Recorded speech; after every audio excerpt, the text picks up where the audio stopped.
Hi there, Jonny here from JonnyLipshamStudios.co.uk, and in today's video we're going to deal with mixing MIDI drums when what you get sent as a mix engineer is a bounced stereo audio file of the outputs of the drum system, whatever it is. If it's Easy Drummer or Superior Drummer, I think this one is Superior Drummer. And this is all you get. So no exploded tracks, so you can deal with individual channels, individual snare drums, kick drums, hi-hats, toms, cymbals, etc., which is what I usually get, but in this case I haven't. So I'm having to deal with just this file. So any processing that I do here, EQ, compression, the works, is going to affect the entire drum set. So there are going to be some trade-offs and some compromises that are going to have to be made in order to get a half-decent drum sound. Now, because this is basically triggering, is a performance on a electronic drum set, and it's triggering samples. So the samples are good quality samples. However, there are certain aspects of those samples that I don't particularly like, and they don't particularly go well with this particular song. The snare drum can be a little bit tinny, a little bit clanky. We'll need to go and deal with that without hurting the rest of the drum set too much. And the kick drum, as you will find, is insanely loud and has an absolute monster ton of low end in it. So we're going to have to deal with that whilst also not taking out too much lows from the toms and making them sound too thin. So there's a lot of things that we need to kind of deal with here. And then again, compression is going to be a challenge as well, because we don't want the cymbals to pump, but we do want to compress.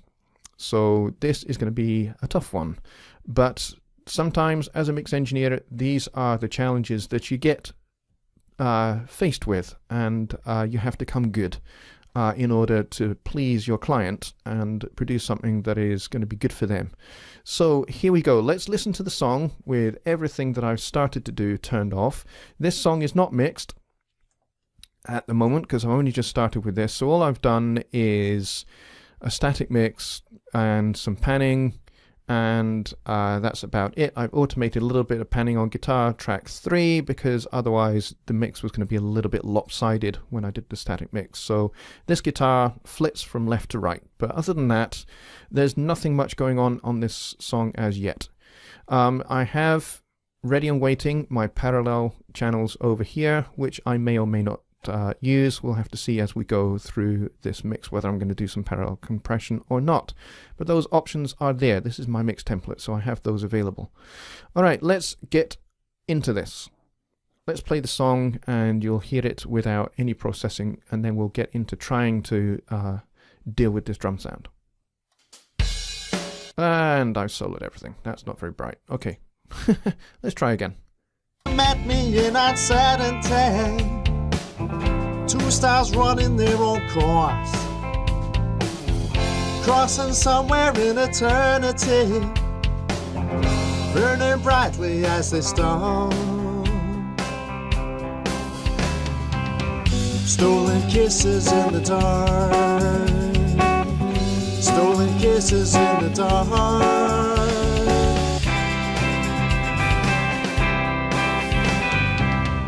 Did you feel it? Okay, there we go. So this song is called Stolen Kisses by Pete Lowe, who is the client I'm working with at the moment. I'm working on this record of his, and it's a lot of fun to do. And this is probably the rockier of all of the songs on the record. So, okay, what we're going to do with these drums, because as you can tell, that kick drum is insanely loud and has so much low end in it, it is crazy. So we are going to have to do things mixing-wise for drums that I pretty much never recommend, but it's what you have to do sometimes. Alright, so I will show you kind of where I've got started with EQ and compression. I'm going to turn everything on, and I'm going to open the EQ, and as you can see, I've high-passed quite a bit. I don't normally high-pass this much necessarily on drums, because as much as possible I'd like to try and retain as much of the natural low end as I can, providing it doesn't clash with other low-end frequencies in the song, like the bass guitar and stuff like that. So I'm high passing quite a lot, because if I don't, that kick drum is just madness, and it drives compressors absolutely crazy and pumps the living daylights out of everything, and we don't want that. So let's go back to the start and let's solo up these drums, and let's see what difference so far I have made, because I am by no means finished with this yet, I don't think. So have a listen.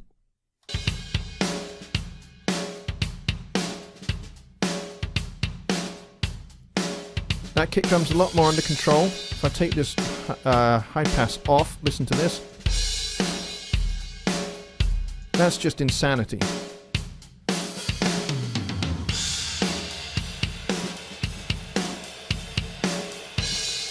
So I found some beef here, about 200 of the snare drum, because it just sounds a little bit thin and clanky without it.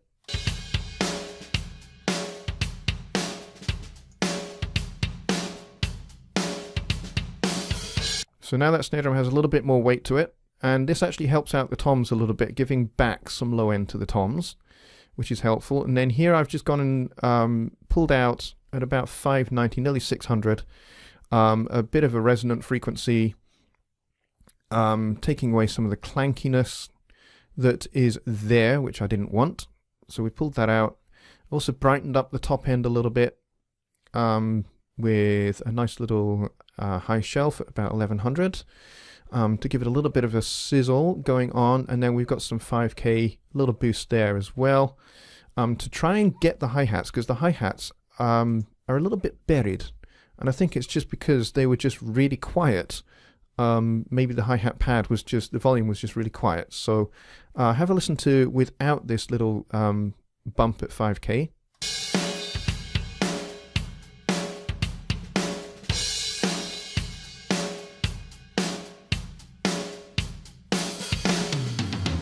See, the hi-hat's a little bit more present now, but we do get a lot more top end out of that snare drum now, which is just a little kind of thing that we just have to live with. And the cymbals are a little bit brighter as well, and they were already quite bright. So I'm just worried a little bit about this being a little bit too much, because all I want to do is bring out the hi-hats a little bit and not so much the cymbals, but we're kind of stuck for choice here.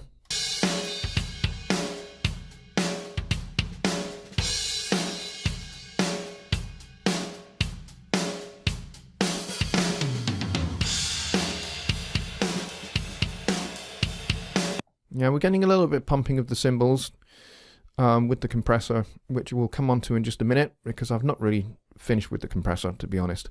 But this really is the EQ that I've gone ahead and done so far.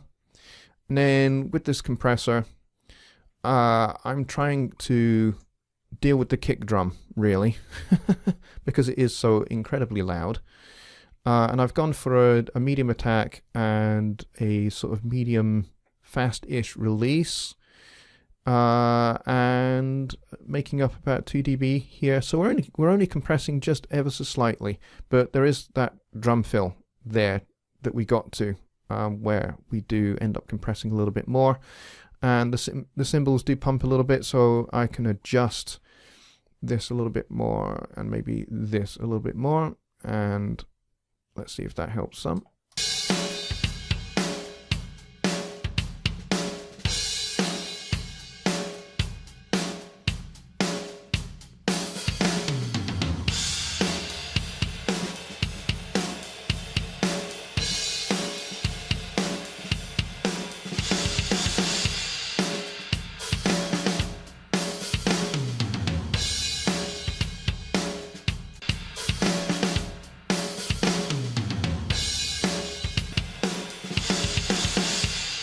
That's better. There we go, that's better. A little bit longer release, that helps out a little bit more. And then over on the drum bus here, all I'm doing is just a hair more compression using the Brit comp. I just like the sound of this guy, and it just doing just a little bit of compression, just maybe a couple of dB. That's all I'm doing here, just to kind of round things off. And of course I've got my parallel compression bus set up, nothing on it yet, not going through it. I may or may not use it. We'll have to see how it goes. All right, so let's see how this sounds in the context of the song. Hey, you met me in that sad town. Two stars running their own course, crossing somewhere in eternity, burning brightly as they start. Stolen kisses in the dark, stolen kisses in the dark.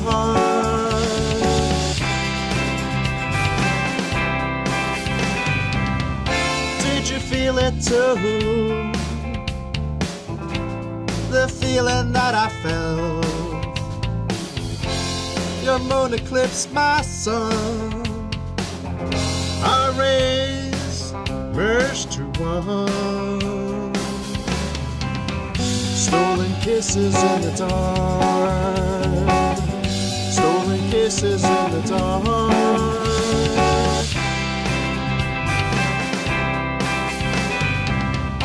Weaving like the sea. Okay, I think that sounds a lot better.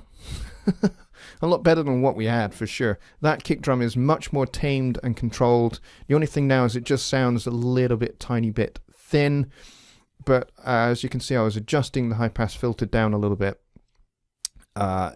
whilst we were listening there, just to try and give a little bit back to the bottom end if I can.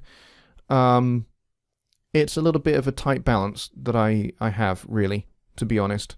But as a mix engineer, this is what you get sometimes. So I hope you have found this helpful and useful. Sometimes you have to pull off a few ninja moves. Sometimes you have to do things in the way that you wouldn't ordinarily do when you have just a stereo file like this. It's not a bad thing if somebody sends you a stereo file. Sometimes it can be really useful. Sometimes it can be helpful.